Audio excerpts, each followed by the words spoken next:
We're gonna dedicate this song to all the ladies out there. It was sung before, but this is gonna be the guy version, so it's gonna be for the ladies, alright?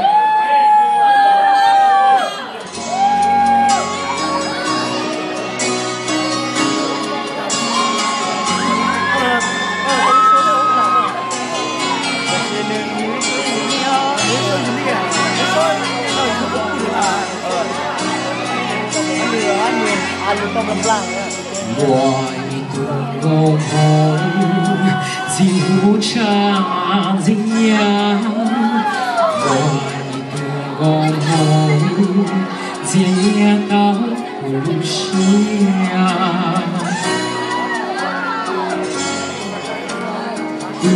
là chi cháu rò nó mò là chi á mò chúa sáng nó có lũ chúa hà lũ chúa mong một đêm phú tư cú mê ngô mong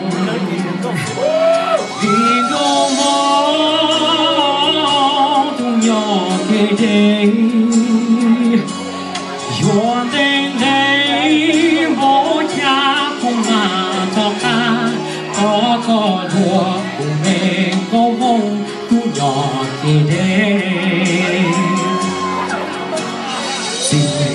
còn nhai mùa lúc xia những nhỏ chỉ tu còn tàu bò đi cha cho cú lòng có mong chỉ thâu chỉ còn chỉ xa mua cỡ nợ chỉ xa mua hậu lửa chúa sáng nhỏ y con đơn nó to và xa xó tua cú mê ngô mong đi ngô mong tu nhỏ kê đê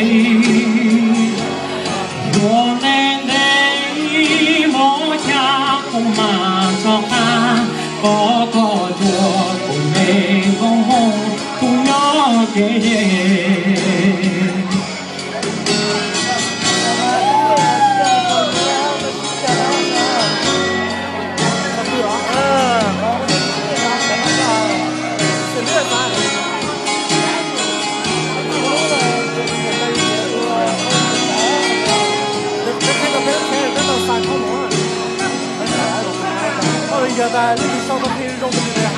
Khéo y lo châu phủ khó khéo y lo hai tia cú y lên nhỏ tu nhỏ hồ có xương địa y lên có tu chỉ mua lên đường đi ngô ngô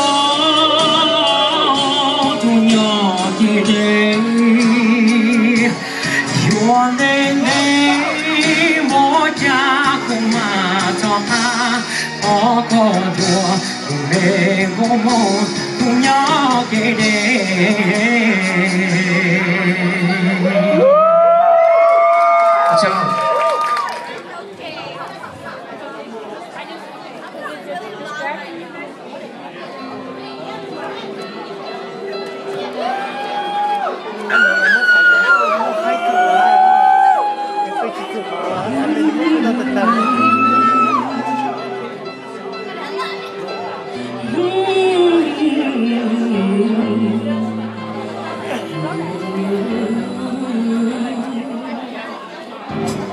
Some people live for the fortune. Some people live just for the fame. Some people live for the power, yeah. Some people live just to play the game. Some people think that the physical things define what's within. I've been there before, but that life's so full, the superficial. Some people want it all, but I don't want nothing at all.